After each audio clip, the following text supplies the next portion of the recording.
Welcome to the Broken Pencil Booking Company Pro Wrestling Podcast and radio show infused with hip hop. I am Wood. Made daily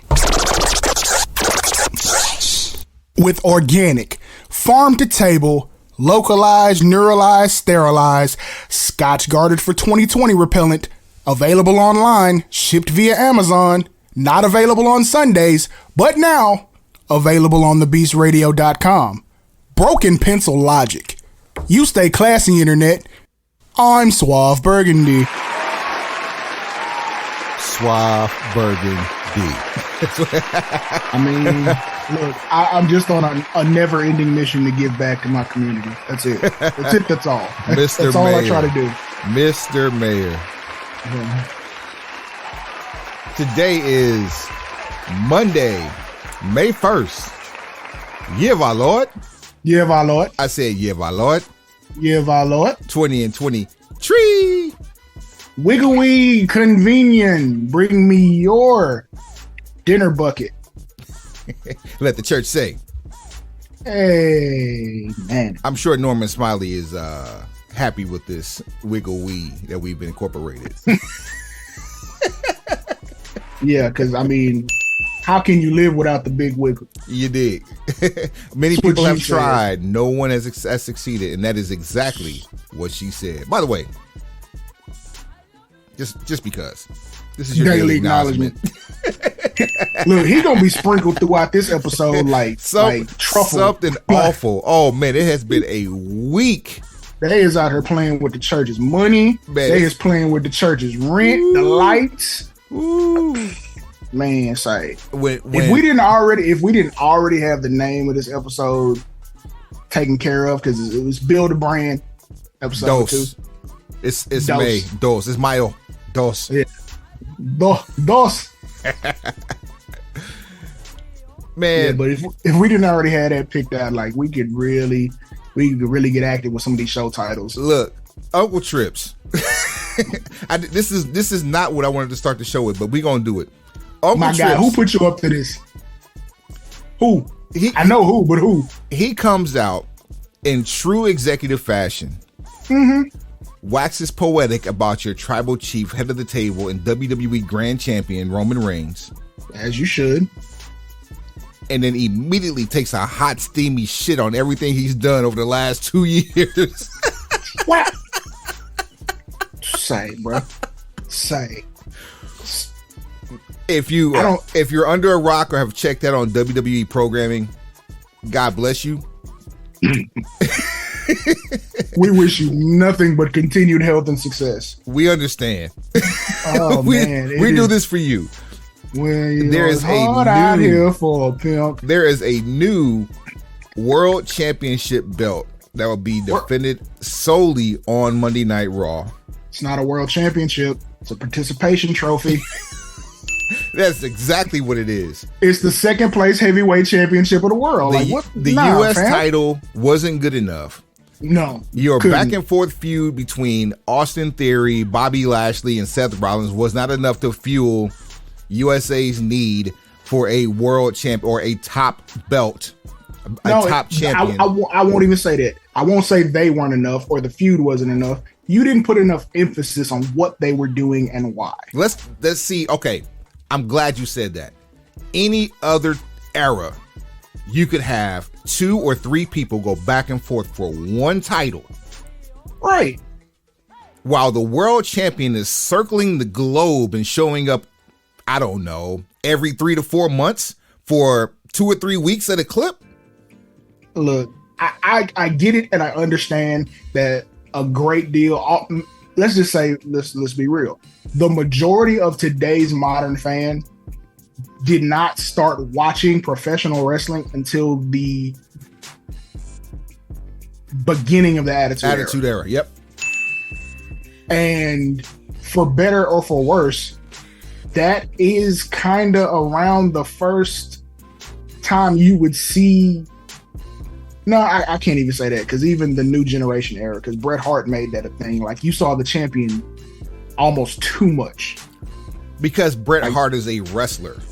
And, right. So and he took himself more serious than the product took him. then there's that. There is that. So Bret Hart took a lot of pride in like wrestling weekly TV over and over. Like he doesn't care. He just wants to go wrestle, and he's the world champion. So it's like, okay, bang for buck. And then it goes further, but it still feels like through the mid 90s, the championship and the champion were protected to where they're not on a Hogan schedule where you got to be the A-Town and you're not wrestling on Wrestling Challenge or you're not wrestling on nothing syndicated. And if you saw him, it was because something big is coming up in the next few days. Right. So, I mean, once we went to live network television and live cable TV, things switched up a little bit. You do need attractions because you need ratings and everything. But I ain't heard nobody try to have this conversation about Lesnar. And you know why? About Lesnar? Yeah, I'm just saying, when Lesnar was champ and Lesnar was pulling up like once a quarter. Who gonna check him? That's my point. The list of people that could even remotely have an opportunity to survive a fight with Brock Lesnar, I'm going to say of 200 employees company-wide, might be 10 people long. And 3 of those people are Bobby Lashley. The real life story as to Mark Merrill finding out that Rena was cheating on him with Brock Lesnar is enough to let you understand how serious Brock Lesnar is. And Mark Merrill did not confront him for that reason. I mean, there's a reason we very often on this show compare professional wrestlers to basketball players. Neither one of them really can fight. Like when shit get real, how many basketball players you know with hands? And it's a list because you know specifically. It's not like Udonis Haslem and different players like that. Man. It's not. They're a rarity, and that's why you know they can fight and you know what they can do because they can handle themselves. That's not a universal thing amongst basketball players. Not a universal thing amongst wrestlers. Because if you start looking at this guy's a body guy versus this person, you would have never guessed that Booker T put hands on Batista. Ever. You would have, I mean, like, don't sell Book short, but you would have felt like Batista was too much of an animal, and it didn't work out like that. I see what you did there. I like that. Okay, case in point, no one would have ever thought Paul Orndorff would have slid Vader. Man. And that story's been corroborated I don't know how many times. It happened. There's a certain caliber of person that can act like I would say outside of New Japan, in every domestic organization and maybe every independent organization, there may be literally a handful of people. In the indies, maybe 3 people that have legitimate hand skills, like where you need to worry about your life and safety if you get confronted by them or you confront them. Bobby Lashley, most people forget, undefeated in MMA. Go look at his. No, you ain't even got to worry about his MMA record. Go watch him work out on Instagram. Just watch him throw hands with the mitts, and I'm like, Not see that that translates. Yeah, that's universal. That'll preach anywhere. And I think Jake Hager is also undefeated, right? Actually, Bobby Lashley. I take that back. 15-2. But Jake Hager for sure is undefeated. He's never had a championship opportunity either. And I don't think he's going to be back into MMA anytime soon, if ever. And very smart. The money's entirely too good on the other side with way less risk. He's getting over with a hat that he hates. And for the same money, for the same money, the fact that the hat gets cheered. Beach balls get a pop on certain days. Absolutely. At any rate, we were going somewhere. We just circling the block a couple times, just chopping some shit up. Championship reigns. So, this Fisher Price championship they done brought out. So Roman, outside of everything Triple H said, and what he said was true, but he put his own stank on it. What people forget is that everybody who is somebody in WWE over the last 970 plus days has been crossed or touched by Roman Reigns in a championship capacity. Mm-hmm. So he is, whether you like it or not, in the rarefied air of people like Good Try Terry, people like Brock Lesnar, who are attractions. They don't need to be seen every week. And I've been preaching that since the Broken Pencil Booking Company Pro Wrestling Podcast and radio show Infused with Hip Hop has started. I've been professing that your world champion does not need to be on TV every week to be valuable. He has a championship reign in the modern era where there are 2 live network television shows per week totaling 5 hours, and he shows up maybe once every 3 to 4 weeks. And it is money, because you're going to watch it when he's on, even if you watch nothing else. It's a fact. Arguing with you because you ain't said nothing wrong. You ain't hurt my feelings, nor have you lied to me. The issue continues to be that we're dealing with people who, one, you have something against Roman Reigns being champion. Because it just... Whatever that may be. Whatever that may be. Then there's the fact of like, okay, case in point. Name one person who's there like every week, no matter what. Every week, no matter what? Seth Rollins. Bingo, okay, that's exactly who I was thinking about. You're going to put this title on Seth Rollins, and it's going to go like every other World Heavyweight Championship run of Seth Rollins that after the first one. Now, people are going to see it. They're going to cheer first couple of weeks. Then they're going to get tired of it because they see it every week. Meanwhile, back at the farm, everybody thinks this title is earmarked for one specific person not named Seth Rollins, based off of a couple of things. That would be the shittiest thing ever. The dramatic, for him. Listen, if there is ever a reason to resent a title run, it would be to giving it to this man at Night of Champions, which is Cody Rhodes. And when I say he doesn't deserve this, it doesn't mean he doesn't deserve to be a champion. He doesn't deserve to have this participation trophy put on his resume. Nope. Triple H got one.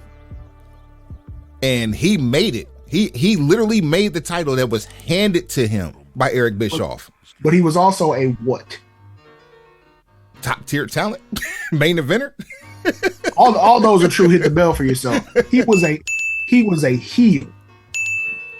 When you are a heel, privilege is a part of being a heel. It's what makes people hate you, which is why we keep saying there are certain parts of current day culture that should be a part of storylines that isn't, and that's why we're not having our next boom period, because you're ignoring real life and trying to manufacture emotion. You know where all the emotion in current day America is and surrounding countries. You know where that energy comes from. So tap into it. But of course we're refusing to, and so now we're left with what we get. I really hope that Roman Reigns shows up on SmackDown this Friday, because the pay-per-view or the premium live event in Puerto Rico is Saturday. He's not wrestling on it, so you I know he's not, but I really hope he shows up just to talk some shit about what happened last Monday. That said, let me run down the draft results to this moment. Now, mind you, Monday Night Raw tonight is going to have, I guess, the finale of the draft. But as of SmackDown... Before you do that, because I'm going to forget this question. Uh-oh. All right, we know what we think of there being a second place champion. We know why there's another champion, because there's two networks, and it's time to renegotiate. So telling them that 5 really years gonna came quick, bro, because we're in year 6. we're powering through. This is our 6th season. So yeah, go ahead though. Yeah, then there's that. So you maybe break my train of thought celebrating how long we've been out here doing the grind. But run me back, because now I'm all over the place. It's been one of those days. So let me see here. This is a problem with going live. We were talking about the participation trophy and because Raw needs their own champion because USA was not going to proceed without having a world champion. Yep. You know why this thing exists. So we know all the logistical reasons. It's the way you decided to reveal it and that whole rollout process. My question is, what do you think of the belt design? Personally, I like it. Yes. It goes in line with the Intercontinental belt, so it's more consistent. It makes Roman's belts seem dated, which he's long overdue for a new belt because all he has continued disrespect. He's carrying 2 belts. One of them doesn't even matter. So the night after he beat Lesnar at 38 on Raw, they should have gave him that title. Or that same belt should have been shined up real nice. Pull the cover off. Here's the WWE Grand Championship. Wear it in good health. But we didn't get that. What we got was carry the same 2 belts we've been carrying because I don't dislike the design at all. I really do like it. But because we've been marketing with these, and these are the ones that we give to the other sports culture champions that is very recognizable. They all carry it around. It keeps our brand in circulation. So you know the logistical reasons as to why you don't replace that belt. But there's also the whole idea of what are you doing to push the culture forward? Because, I mean, there was another belt before the one they're getting after Super Bowls now. It was the John Cena title. Man, the spinner belt, the big gold belt. Like, I think I would probably say the big gold belt is probably the most replicated world championship. I may be wrong in that, but I think that's the most replicated because that's the one. Like, even the new one now is based off it. It's the redheaded stepchild of the big gold belt. It's the WWEized version of the big gold belt, which is another reason I have a love-hate relationship with it. I like it because, So I've known you for a long time. I think the biggest thing that you hate about this belt, other than it being a pseudo replica of the big gold belt, is the big ass logo in the middle of it. It's a necessary evil. It is. I mean, you gotta brand it. This ain't the 80s where you can just throw random emoji in the middle of the belt and then put WWE around it. Whatever the belt looks like, you're designing around the logo. That's just one of those things you have to understand when you're dealing with big business, major marketing corporations. Everything is about back to the logo. And as you're watching us, logo on one side, logo on the other side. And I'm sure there's more of an approval process now than just going through Vince because Endeavor's involved. But from what we understand, those belts had been commissioned like a long time ago. Yep. Them belts was like, there's supposedly a set of tag team belts that no one's ever seen that are floating around and have literally been floating around, or at least rumored to be floating around since what, WrestleMania 37, I think. 7? Yeah. So this, at any rate, let me run it down. SmackDown. SmackDown gets Roman Reigns, Solo Sikoa, and Paul Heyman, which completely blows how we do or are doing our Build-A-Brand, because Suave wanted it to go this way, and the coin toss said not so much. You see how much intrigue the first pick started off with? I'm just saying, who are we to say that would not have made last week's show even more fire? Because on the real, your first pick, if you had it, would have included these 3 plus the Usos as one unit. Okay, it's my brand. No, I mean, I'm not mad at you. I know how that was going. I'm also going to be licensing music from Lil Boosie and Future, but what you mean? I'm going to be doing a whole lot of stuff that ain't necessarily conventional. Raw gets Cody. SmackDown gets Bianca Belair, the Raw Women's Champion. More on that in a minute. Raw gets Becky Lynch. Round 2, SmackDown gets Montez Ford and Angelo Dawkins, Street Profits. So there's no split there. Contrary to any of the dirts that you've been reading and listening to. Yet. No split. Yet. I hope they don't though. Raw gets Imperium in totality. That's a good move. SmackDown gets Edge. I think we are about to get the most evil Edge we have seen since the mid 2000s.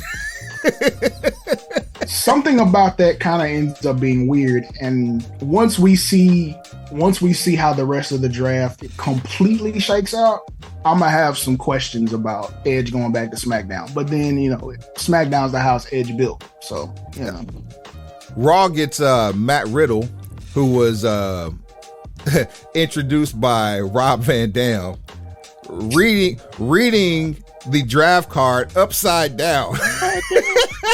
Yeah, because Rob be on them supplies. Listen, I turned my head. I was watching the screen. I turned my. Say, man. Say. Yo. Oh, man. The fact that they got Rob to put a suit on is hilarious. Oh, like, man. Why is he wearing a suit? Oh, man. He looked like $1 million though. Bobby He Lashley should have come out wearing a smoking jacket, and that would have been the inside joke. You see how people are not writing for a smart audience. There's a way to put Easter eggs and subliminal little things that'll make the smart people laugh. And when you get the smart people talking, they talk about it out loud, and then they make the dumb people feel like they got to catch up. No doubt. Bobby Lashley. It's the 2080. Bobby Lashley gets the first pick of the third round. He goes to SmackDown. Drew McIntyre goes to Raw. So I guess that answers the question if he re-signed or not, because I'm sure they wouldn't draft a person only for him to walk away. SmackDown gets the OC in totality. So that brought you out the return of AJ Styles, who looks to be, in no pun intended, phenomenal shape. He grew his beard out. Yeah, he did. No more neck beard. The Miz goes to Raw. Round 4, we have Damage Control in totality going to SmackDown. That's not a wasted draft pick sending Miz to Raw. He has a reality show on USA. You knew he wasn't going nowhere. You are better off making him a free agent and him coming out having an episode of Miz TV, not even waxing poetic, acting a fool about not being drafted and saying this is where I'm going to be at. And y'all got to deal with it. You want to make the Miz higher in standing and more believable? Say, I'm taking myself out of the draft. I'm just going to show up for the highest bidder. Like, again, smart people. We want some content too. Oh man. Round 4, Damage Control goes to SmackDown. Shinsuke Nakamura goes to Raw. The NXT Women's Champions, Alba Fire and Isla Dawn, Michael Cole, get it right. Goes to SmackDown. And you don't watch the product like I don't watch the product. Me and him in the same boat. And the NXT Women's Champion, Indy Hartwell, goes to Raw. Now, at this point, you have 3 women from NXT drafted from NXT first. In a division that has 6 to 7 women out, with the majority of them having gruesome injuries, all knee related. I digress. That's something else to address. There was one person who had name recognition or brand recognition left by this gutting of talent of NXT. We'll get to her in a second. On the lowdown, Raw drafts Viking Raiders in totality, Dexter Lumis, Candice LeRae, Maximum Male Models, JD McDonough, Apollo Crews, both from NXT, Natalya, Sonya Deville, Chelsea Green, and also from NXT, Zoe Stark. The one person that had brand recognition left in NXT, you just yanked her. Well, first of all, don't I look broke up about it? Ain't my weekly TV watching gonna change so much? See, this is what happens. It matters not to me. I wish them all the best in their future endeavors on their new brands, but I mean, now I'm including teams and or factions as one, right? So what I just read off to you is 1, 2, 3, 4, 5, 6, 7, 8, 9, 10 talents going to Raw, right? Mm-hmm. Plus, Raw's going to get more picks because it's a longer show. And then SmackDown gets Top Dollar, Ashanti the Adonis, and B-Fab, Hit Row in totality. I think they probably should have went to Raw. And, no cap. And Lacey Evans. I don't know how much that really matters. I don't even understand the loading of 10 picks and 3 of them coming from NXT, one of them back to the main roster, which is Apollo Crews, in exchange for 2. This makes absolutely no sense because you didn't flesh out the narrative. Because, okay, you've seen how you and I do drafts when we do. There is no way we would have started cherry picking from NXT that early unless it was Carmelo Hayes or Braun Breaker Monday or some. I get it. I get it. I think we get Braun Breaker tonight. I think he's probably gonna be the last pick of the night. I get it, but the whole thing is, you would never draft the way they presented that. And they gave you no reasoning for it. They didn't say like, well, you can pick this at this pick. You have to pick you have to spend at least 1 pick on a woman or a female competitor. You have to spend at least 1 pick on an NXT talent. Like, give some parameters, because like there is no way possible that Bobby Lashley is supposed to be available in the 3rd round. If you can choose whole factions, why wouldn't you? As SmackDown or Monday Night Raw, if you could select factions, why wouldn't you just pick all factions and flesh your roster out that much more? Before I get into my spiel on what you're talking about, free agents that are left after Friday Night SmackDown: Omos, Mustafa Ali, and Dolph Ziggler. Now, this night 1 coincided with night 2 of the NFL draft. You can't tell me that whomever is over at WWE headquarters or and head of creative, Triple H, did not realize or know that the NFL draft was going to be happening the same weekend as the Raw and SmackDown draft. No, that's why they did it. So that begs the point. There was no rhyme or reason given as to how or why these people were picked when they were picked, other than you're just building your brand. Because they don't respect your intelligence. But continue. If you knew that you were going to be doing this to coincide with the NFL draft, why wouldn't you at least bring back Pat McAfee to give some analysis and some breakdown to some of these draft picks? Or even better yet, if you're not going to have him on the show, have him talk about it on his show. His show gets more listeners than WWE gets viewers. All it is, everything you're saying right now, Pat McAfee being involved. I mean, you're on Fox. So why not get, in the NFL crew involved? Like, why not bring have Strahan on for a second? He can talk. Howie Long was in WrestleMania 2. Are you kidding me? Terry Bradshaw, get a pre-tape from Bradshaw. Like, have Terry Bradshaw sit next to Bradshaw Layfield. Come on, man. Too easy. All I'm saying is, Zell me mine. Because for a nominal fee... soon to be a phenomenal fee, we will slice off some of this broken pencil knowledge and put it on your plate. The collection of silver will be passed around from left to right. It's just like we were talking about with the new world championship. Like, there were so many other ways to do it and make it acceptable, and then you went with the popcorn fart that you gave. It's like, well, what am I supposed to do with that? Same thing here with this draft. It's like you didn't make it interesting. It's just like, okay, who's going where, but it's one of those things like after the first 2 or 3 picks, you don't even care. Not for nothing. The first pick was the right pick, but you blew the hot air out of the balloon with a blow dart in the first 5 minutes of your broadcast. And I was there. Oh, man. At any rate, you created way more questions than answers, which to them feels like, oh, well, now they have a reason to tune back in and see what's going to happen. But it's like, no, your questions come from your lack of due diligence in presenting your idea. So in efforts to build Monday Night Raw back up to prominence and give them a participation trophy, aka a world title. This is terrible. Let's run through.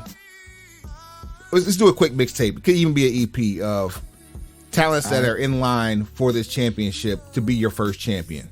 You go first. 5 and 5, no overlaps. It's gonna be hard, but yeah, let's run it. I think this championship is earmarked for Seth Rollins. All right, I'm going to say Cody. Good choice. I don't want to say Cody, but it's the lowest of hanging fruit. Go ahead. Here's my sleeper pick, and I'm gonna go ahead and get this one out the way early. Damn it! No, because I know you, and I know you'll snake me for that. If I don't go ahead and handle business. If you don't get this one, I'm yanking them. Go ahead. Pause. Main event. Jey Uso. Ooh, nice. I think they are going to Monday Night Raw, and I think that's a hell of a pick. Like, you see what I'm saying? Like, hell of a pick. That's not who I was going with. Jay decides he's gonna be the one. We know he can go in the ring. We know he'd be there every week. I mean, and then you want to finally have, if he's world champion and he's like, I'm going to take down the bloodline, I'm going to merge all this. Like, there's a story to be told there. Yep. That could possibly be your SummerSlam main event, which would be the funniest shit in the world for the internet wrestling community. If you created this World Heavyweight Championship, crown the champion in May, only to have them challenge Roman in late August of SummerSlam, and then lose that title to him too. It's like Infinity Stones. And this is so far holding up to your theory, because I don't think Cody's going to be the first one, but it's holding up to your theory that Cody may be getting the title around Labor Day. My next pick if anything with a title change is going on around Labor Day, this is completely stupid. Like, this is even dumber. Yeah, 3 months right before the top of a new season. Here's one for you. Current U.S. champion Austin Theory. Now, I say that now, but tonight he could end up on SmackDown, especially considering your Intercontinental champion is on. Actually, you know what? Let me scratch that pick, because there's no way unless he loses the belt tonight. I'd say Gunther's in line. Go ahead. I'm sorry. Shoot me. Walter's in line. That's my choice to be, champ, like the real champ, the first place champ, not the second place champ. Good choice. Let's go Bobby Lashley. Bobby Lashley's on Friday nights. So I've heard and seen this thing going on online where not everybody who's been drafted may stay there. Like, there could be a possibility for someone to be drafted or traded back. Okay, all right. Hold on. Before we finish this, let me ask you this. Do you think that this is going to be a tournament, or is this going to be like a gauntlet match to determine who goes to to Night of Champions? How do you think we get to Night of Champions?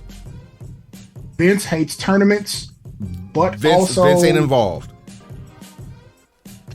Since when? Continue. You alright, cuz?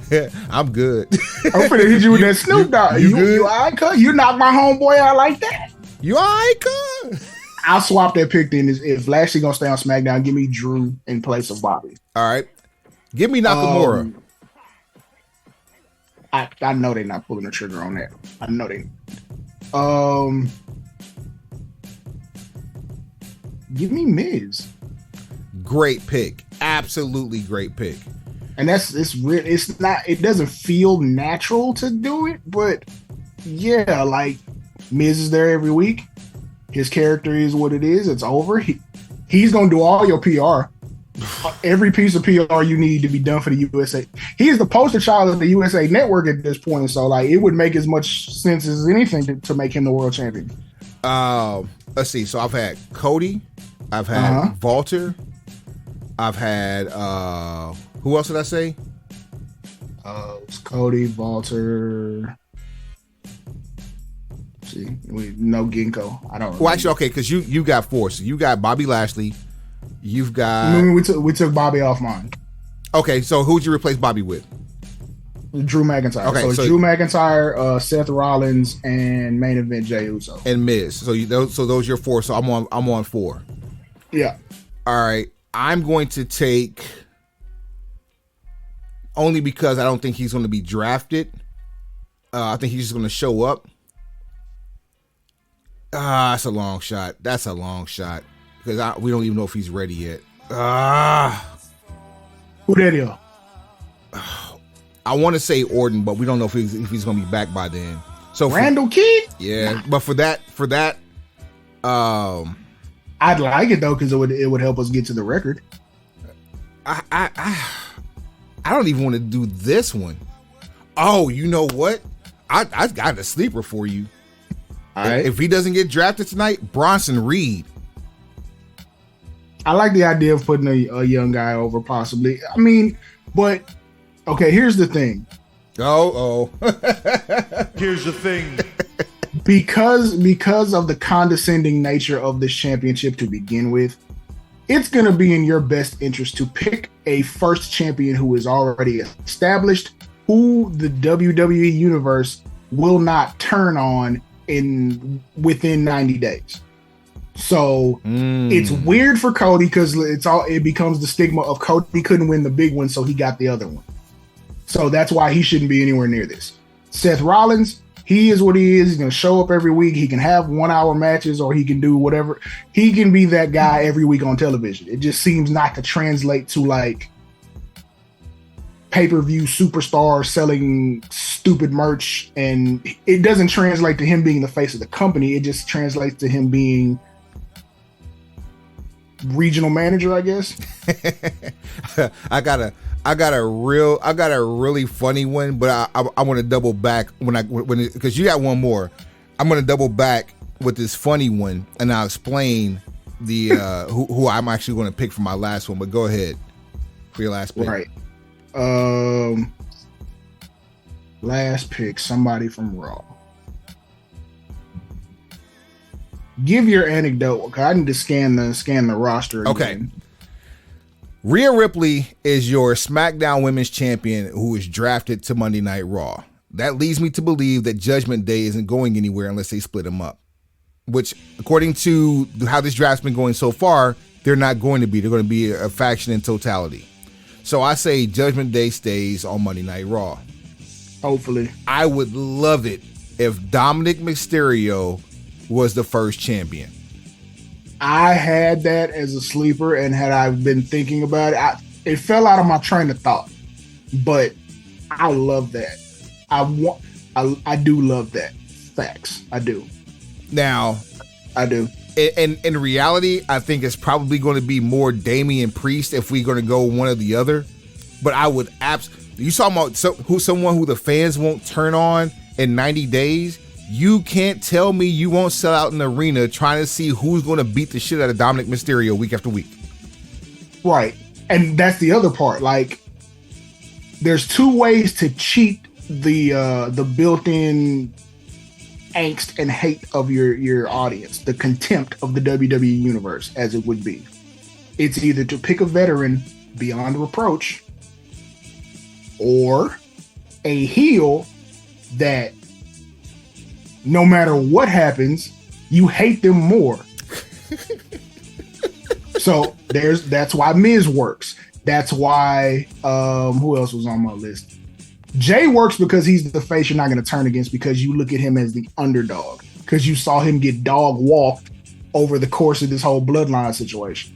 And he can talk for real. Right. I'm looking at the roster. Like, part of me wants to say Braun Breaker. I almost went there.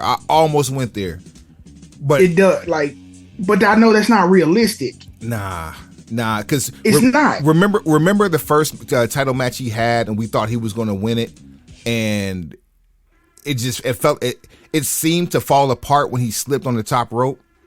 Same like how we expected Nakamura to cash in, and it didn't happen. It's just like there are people who fit the mold, but there's the realistic aspect to it. Like Lesnar is as good of a pick as anybody. Absolutely. For all the reasons that have been storyline stated. He can't challenge Roman anymore.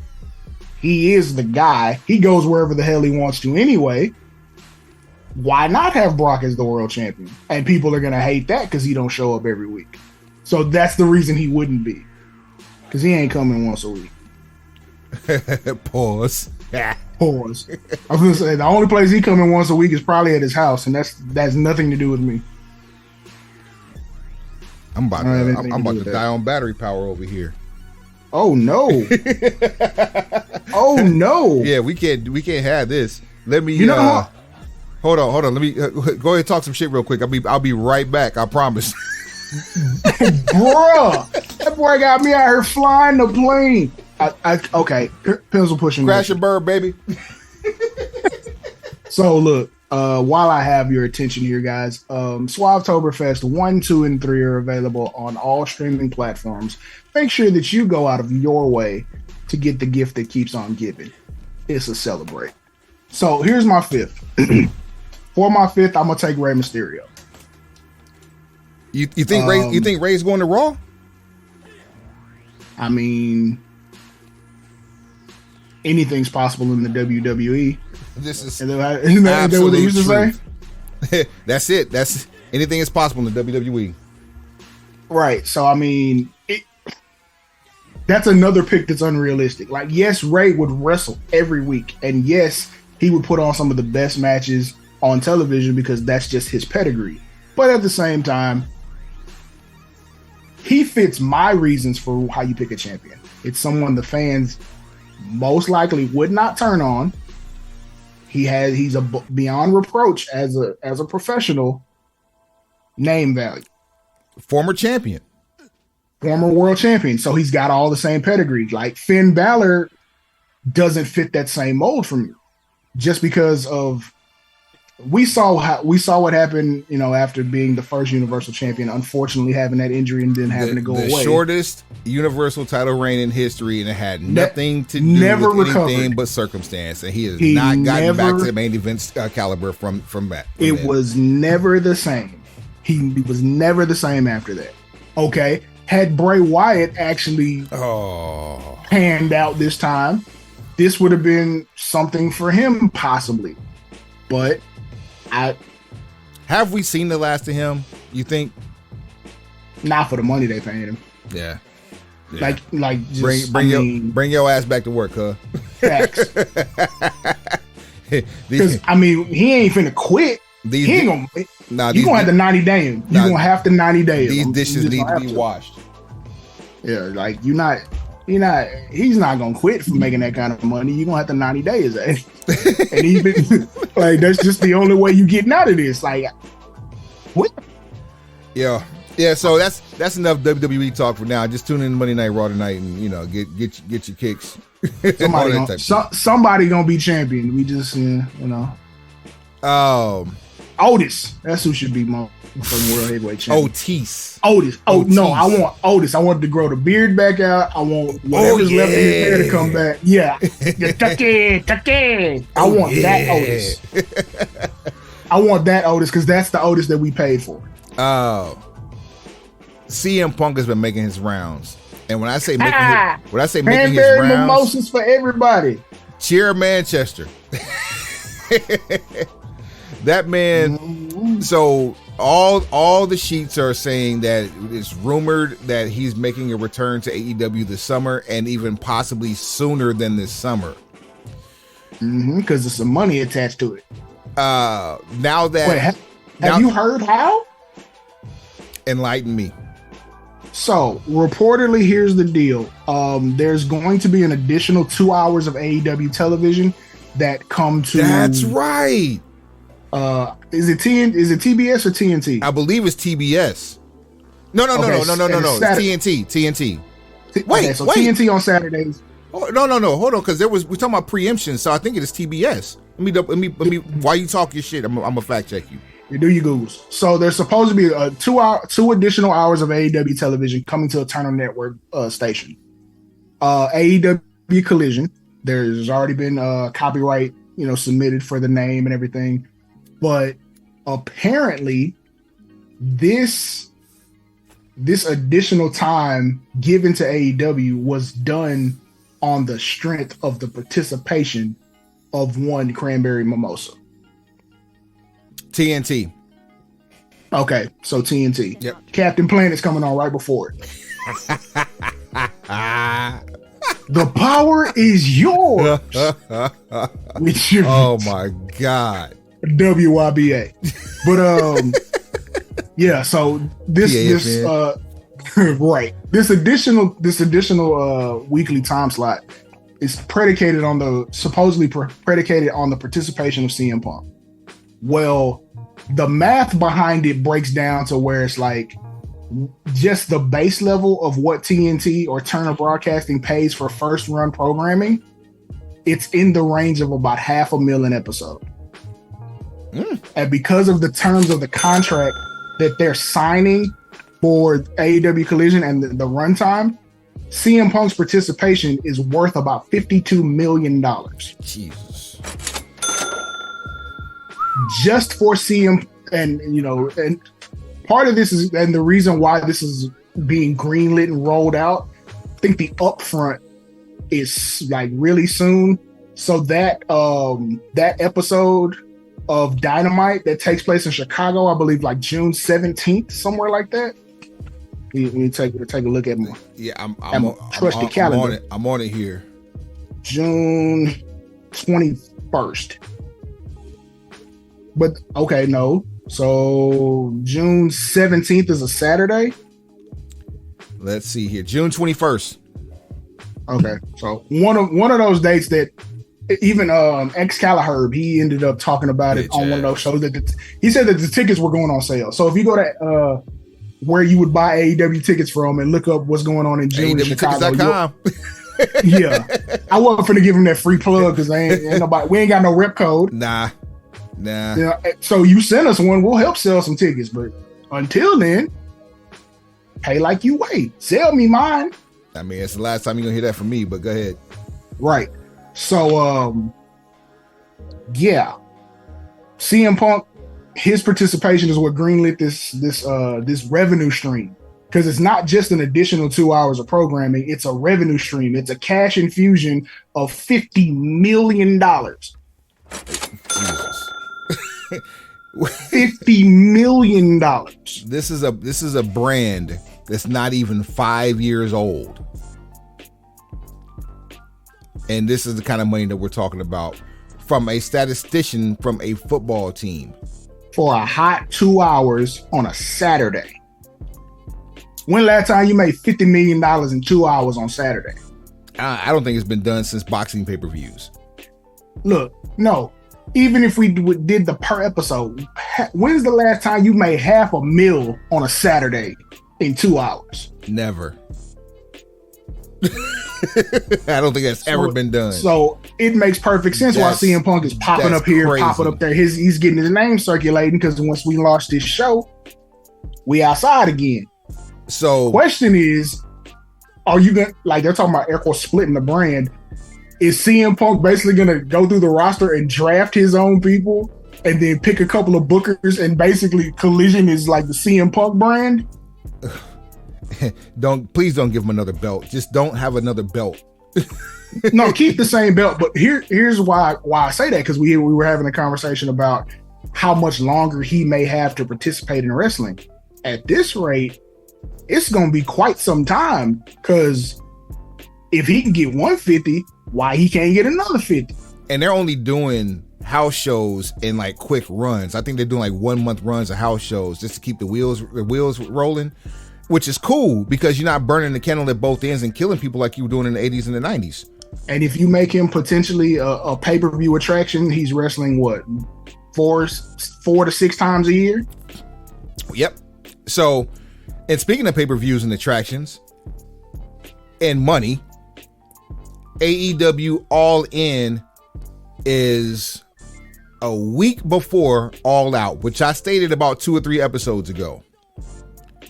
And there's got to be some type of package for this. There's no way you're expecting me to pay 50 one week and another 50 the next week. You are reading my mind, sir. Now, let me ask you this. There has to be like a super mega package via Bleacher Report that lets you buy all this shit at once. We have been real close to saying hell no to a couple of AEW pay-per-views. Boy. This is one. And we have said hell no to a couple Ring of Honor. Oh, boy. And one of them I regret. Now that's the last one.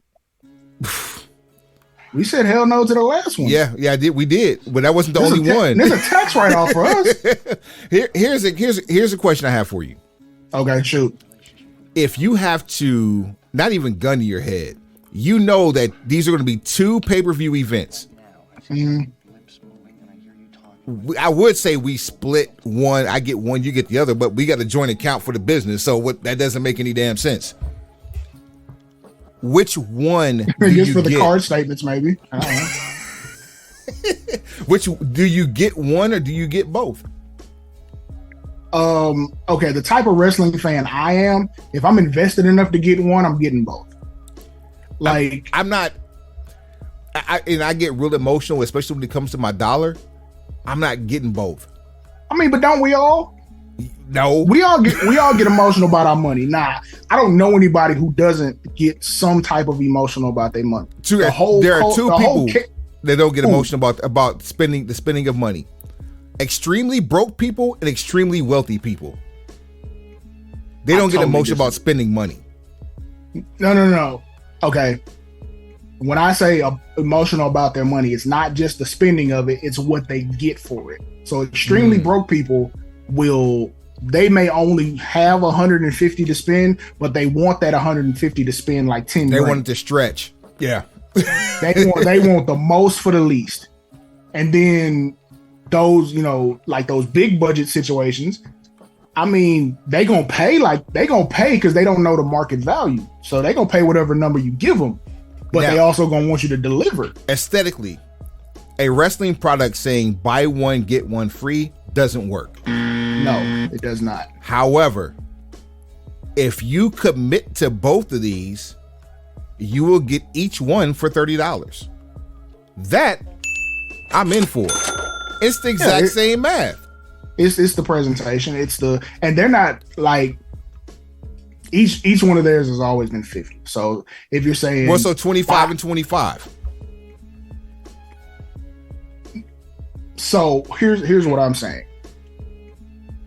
If you're doing both, if you were to buy both separately, they would cost you $100. So if you buy them both together and we only charge you $60, it's a win for the consumer. And the viewership goes up. Not only because people feel like they're getting a deal. Exactly. I think you're going to get more casual fans who traditionally don't buy or bootleg pay-per-views to actually get both of these if you do it that way. The card is what's going to determine that. Because let's be real. If they booked 2 cards full of matches that we really wanted to see, we'd buy it. If we knew CM Punk was going to come back at Wembley, and that's already booked, we buying that off top. Just to see what happens. To watch the train wreck, because something's going to happen. It's going to be a shit show. We don't know what it's going to be. We just know something in that is going to fly off the rails. It's either going to be a shit show or the shit. One of the two. And like with all out, it's like, what kind of card you gonna give me? If you show me a card that's worth, me dropping out, all right, cool. It's Sunday. We ain't doing shit else. Fire that up. And you still got to fly back to the States, do a show on Wednesday. And don't forget Forbidden Door is somewhere right in between all this shit too. It's beginning. It's what starts all this shit off. Forbidden Door is in June. So you need to be selling me like a 3 or a 4-pack. Like, this is how you would get membership. This is how you would get people to subscribe to a network or a straight over the top platform. You would say you can get all of these events for this price. So say you would get make it an all in, dead ass all in. There you go. Forbidden Door. You get all in, all out. Subscribe to the new Honor Club and some more shit, and it'd all be like for this monthly subscription price. You know how many people would opt in on that shit? I say give them a quarter of Honor Club because that throws in one pay-per-view. Because they're going to have one in July. Well, they typically have one in July. So I mean, I was just going to be like, hey, just, it's the whole free trial thing. Like, we'll give you all this for the first month, but after that, you either in or you out. There it is. All right, man. You ready for the main event? Run it. Build a Brand, Part 2. Dos, if you will. This is the tag team edition of Build a Brand. I don't know what I should do with my hands. You bob into the beat. It's cool. There's a we going. How many teams we going? 10 each. or 8 each. Are there 10 tag teams that you really give a damn about? Are there potentially 20 tag teams that we give a damn? Off the top of my head, I can get you 15. But 15 that where I didn't pick any of the 15 you thought of. I can't go. We'll have with 15. We'll have overlap. 20 will be overkill, and so give me a number. Throw a number out there. 8. 8 each. Yeah, run it. 8. Run it, and you go first. Give me FTR. Damn you. Mm-hmm. Good choice. Well, no sense in me fucking around. Give me the Usos. You're welcome. You're absolutely welcome. Now, let me say this too. It goes without saying that without the passing of Jay Briscoe, my first pick would have been the Briscoe brothers. Bruh, you already know what was going to happen. And it was going to be 2-for-1 action all day. Go ahead. See? Tag teams. And this is where shit gets difficult. This where it gets murky. Yeah, shit gets real murky right here. Give me the Street Profits. Yeah, Ooh. give me Street Profits. Yeah. Ooh, he had to think about it. No, because I'm like, think about these. How many real tag teams do we have around here? Like, for real? Yeah, I mean, Shit. I shouldn't have picked them right there. Let me get. You know what? If I look down, I won't communicate what I'm thinking right now. Give me the Acclaimed.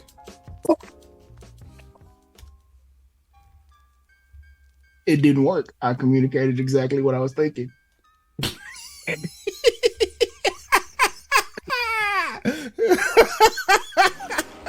It didn't work. It did not. It did not work. It's not cool. Here's one. Here's a cool one, and then I'm gonna see whether or not you're gonna throw the flag on this one. Give me Drew and Sheamus. Give me the Banger Brothers. No, I will not throw the flag on that one. But here's the problem, though.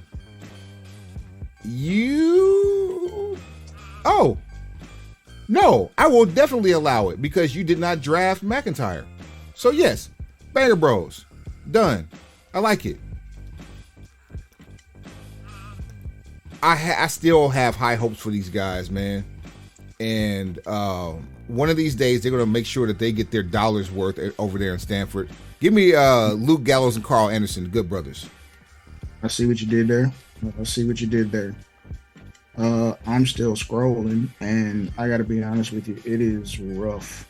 It is really rough trying to choose tag teams from a situation where tag teams are not really the thing. Give me the Lucha Bros. God damn it. I literally. Hey, look at me right now. Look into your camera. I'll trade you the Lucha Bros for the Acclaimed right now. That's a no bet, sir. That's a no bet. You ain't trying to do business. You're not even being reasonable. That's your favorite tag team. Wait. Hold on. I'm glad you said that. I'm glad you said that. I'm glad you said that. You'll trade me. How about this? How about you trade me the Acclaimed? I'm sorry, Lucha Bros for the Acclaimed and your 8th pick. No deal. See, why am I I'm trying to do business. Now I'm trying to do business. No, you trying to get over. I'm trying to get talent for talent. What? No. Me? Word for word, bull for bull. All right, you got the Lucha Bros. Man, I sure had I'm saying you have an opportunity. We can just swap this out. I'm not even asking for you to throw in Billy Gunn. Billy Gunn can stay with his kids. I just want the Acclaimed. The Acclaimed for the Lucha Bros, straight up. Make it happen. We've never done this before. Suave, you have earned the mic skills of Platinum Max Caster. Let's get it. And ratings just went through the roof, baby. I have earned the pay-per-view entrance of the Lucha Bros. Mm-hmm. All right, there it is. All right, so trade successful. Doesn't that feel good to do right? That actually did that. This one felt good. I'm glad. Felt good. All right, good job. Go ahead. Is it your pick or is it mine? It's on me. Give me I something about these guys, man. Give me Aussie Open. Okay, cool. Aussie Open. I just had him in my mind and I just forgot. That's not good for me to just be forgetting tag teams like that. And I'm gonna be upset if I don't remember them. I tell you what. You see the hand rub. Here's what I'll do. You say what? You see the hand rub, don't you? I mean, you know.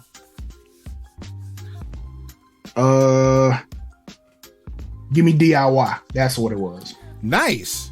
Very nice. Because Johnny Gargano, look, I've said this in text messages and in groups discussing the product. Johnny Gargano ain't shit without Tommaso Ciampa. Boy. His presentation just ain't shit without Ciampa. Like they balance each other out so well that Ciampa can live by himself. Their individual chemistries make for better television when they're a unit. Right. So yeah, Ciampa can live on his own. The only thing stopping him from being a world champion is that he's not 6'5". Yep. That's it. Everything else he knocks out of the park. He can cut promos. He works a certain style. He's aggressive in the ring. He's still safe. The fact that he's not 6'5" and then the injury history is the only thing that's like not having him at the top of every discussion. And if you don't believe me, go watch the NXT run post Gargano. Here's an interesting one for you, Suave. Go ahead.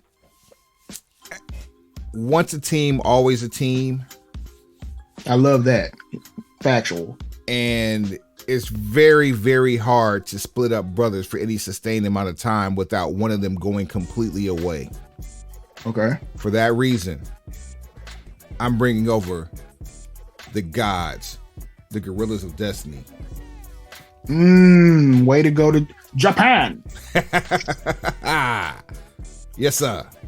Well, look, I'm gonna take a connecting flight and I'm gonna go.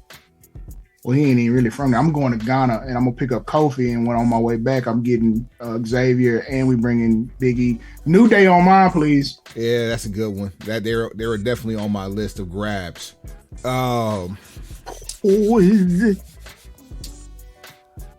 Obviously, there's an emphasis on some wrestling here. Give me Kaiser and Vinci, Imperium. That was my next pick.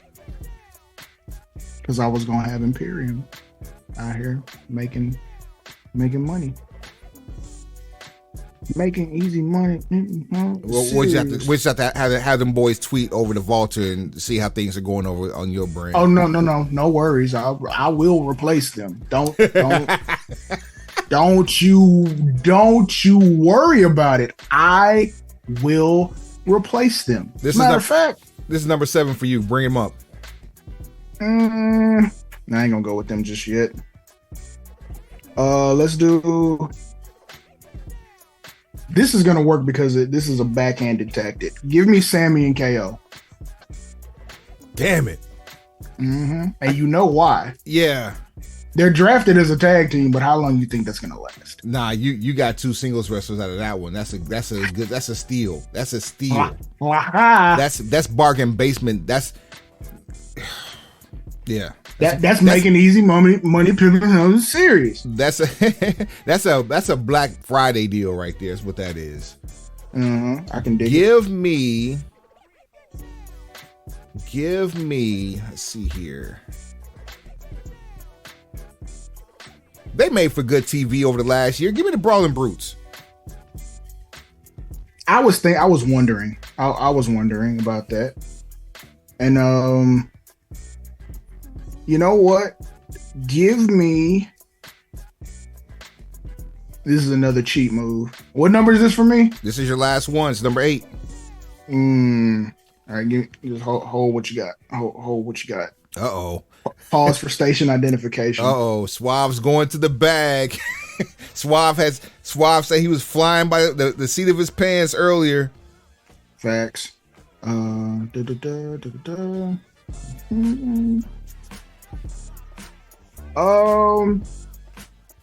Okay, I can either break the internet or I can. Sound you scared. You talking about breaking the internet and not pulling the trigger. I mean, because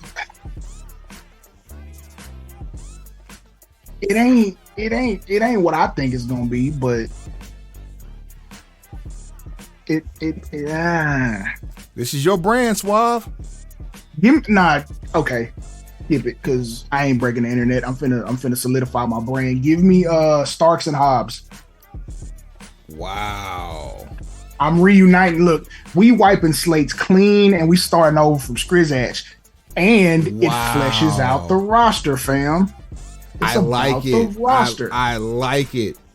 I was actually going to go with Hobbs and Cage as a dark horse. So I can see that. You could have put back, you could have put Jurassic Express back together. Not doing it. Ooh, I do know of a good one. I know of a good one that I should have done. That would have been straight out of your wheelhouse, and I'll give it to you after this pick because I know you're not going to do that. Nah, I'm probably not. I'm going Top Flight for my last pick. Just so long as the flight's not canceled, we good. I'm gonna change him up a little bit, but I gotta keep him safe. Like, look, first of all, we're gonna tape these angles real tight, like. Second of all, we're gonna limit springboards to 3 per match. You get 3 springboards, and that's all you get. You're no longer participating in the hype beast culture. You're wearing boots, fam. There'll be no wrestling shoes and kick pads. You're gonna get some boots. Your boots is what you're getting. Let me run it down real quick. So, your tag team division consists of FTR, Street Profits, Banger Bros. Luchadors got on boots. I knew you missed it the first time. The Acclaimed, DIY, New Day, Sammy KO, and Starks and Hobbs. You've reunited 2 tag teams on this bitch. This is amazing. And then I got the Usos, the Lucha Bros, and a trade for the Acclaimed with Suave. The Good Brothers, Aussie Open, Gorillas of Destiny, Imperium, Brawling Brutes, and Top Flight. So I have actually 3/4 sets of brothers. A whole lot of family reunion going on over there.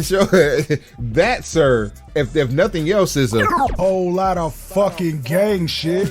You could have about 8 weeks of TV just working out a tournament, trying to figure out who's the best brother tag team. Oh man, I mean, then you can split the tag teams up and make them pull out of a hat like a lethal lottery. That'll be some shit. Who was the pick that you were trying to come up with? Say it was out of my wheelhouse. SCU. You know what, man? Earlier today I was on AEW's website, and it broke my heart to see Scorpio Sky on there with a 0-0 record in 2023. Broke my heart. Because I know I would only be getting SCU for the ring introductions and then to eventually make Scorpio Sky a solo. So I didn't do that because that would be totally disingenuous for me to do it 3 times in a row. My break the internet pick was going to be the Young Bucks. See, this is why we rock together. Neither one of us in clear conscience could see us having them on our brand. And I'm totally okay with that. I mean, see, there very much is a way to have them on the product and to do it properly. It's just there's one type of match they have really well. And you got to figure out how many times can you have that match and not lose its luster. Well, The fact that I have FTR being the greatest mechanics in all of professional wrestling, like that helps. they may be the greatest mechanical tag team this side of the Brainbusters. Right. So for me, because this is all encompassing, we're gonna have quality upper tier wrestling, but we also need stories and we need people to be able to convey emotion. They don't strike me as the greatest promos I've ever heard. They don't strike me as the greatest promos in their tag team division now. Now, I'm looking at my roster, and outside of Brawling Brutes beating the ever-loving shit out of them and possibly the Imperium,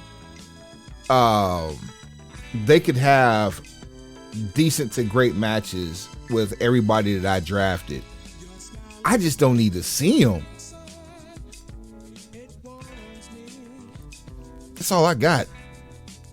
Well, what do you have out there, pencil pushers? Show at brokenpencilbc.com, brokenpencilbc@gmail.com. It's at brokenpencilbc on all things social, at brokenpencilbc on what? everything.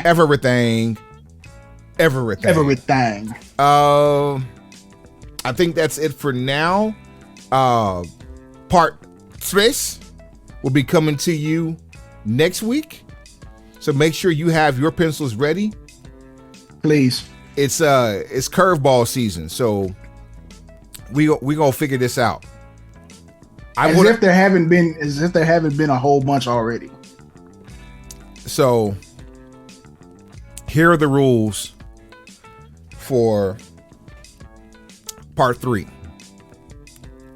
You pick a stipulation, any stipulation, and I'll pick a stipulation, and we'll reconvene with those stipulations for the draft next week. All right, I can see that. I can't see us having a stipulation that overlaps with the other. But if by chance it does, have a backup. Okay, I mean that's kind of how I live life. So yes, sir. All right, man. All right. Ain't nothing else to do, man. Swap, take us to the house. Pencil pushers, heads up, pencils down. Down where? You know where. Down there. Fucking children. Yeah, you're a child.